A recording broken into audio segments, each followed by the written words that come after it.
From the city of the Maccabees, Modi'in, this is the Israel Brief, brought to you by Lay of the Land. And I'm Raylene Marks, your host, bringing you those top stories making headlines in Israel. You guys join me every Monday to Thursday. So we are on day 68 of Israel's war with Hamas. Let's take a look at developments over the last 24 hours.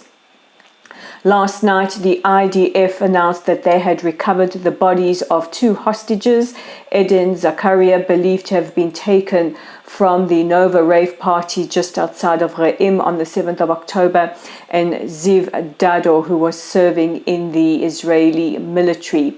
The bodies were found murdered and retrieved by the IDF. We lost two soldiers during that operation and several others were murdered. Fighting has been intense in the Shuja'iyah neighborhood in the Gaza Strip, and we have been paying a very heavy toll. In the last 24 hours, 10 soldiers have fallen in defense of the State of Israel. May their memories be blessed. This brings to a total 115 soldiers who have fallen since Israel's ground operations in Gaza. This doesn't include over 300 Israeli officers and soldiers and policemen who were murdered on the 7th of October. Meanwhile, the IDF have announced that they have started to flood the tunnels in Gaza with seawater, and the battles continue to be intense, and there are still exchanges of fire with our northern border in Lebanon as Hezbollah fire on Israeli cities and defenses. Just yesterday, sirens were heard in the northern town of Akko. There have been sirens earlier today, and Israel have been responding with artillery fire.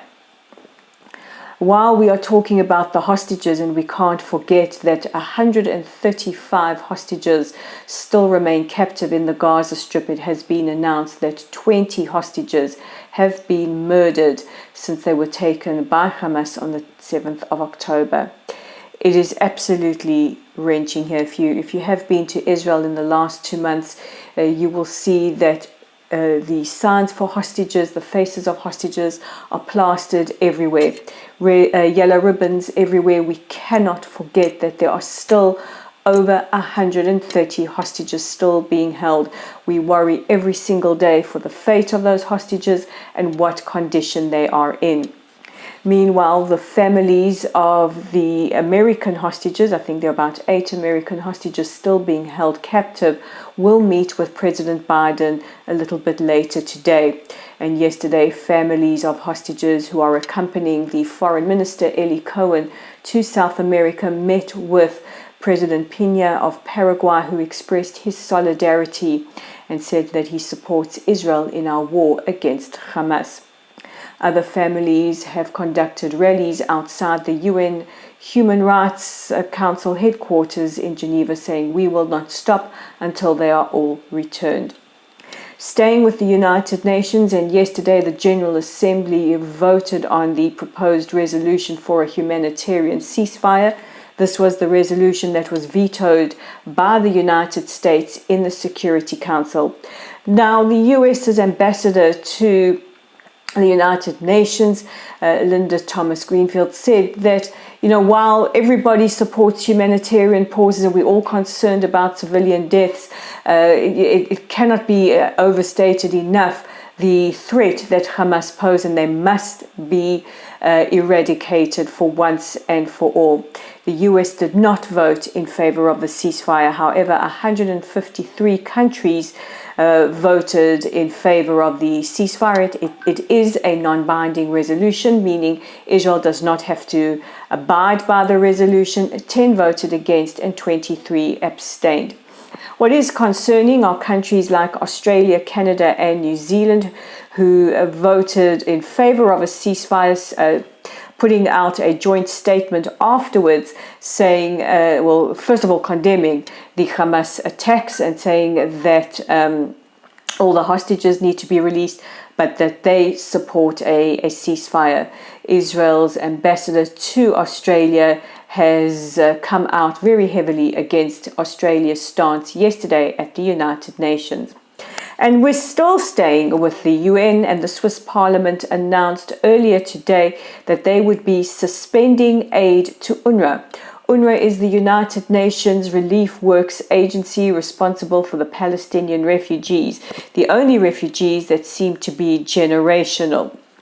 Switzerland is the 9th biggest sponsor of UNRWA and have said that they are concerned with UNRWA glorifying terror.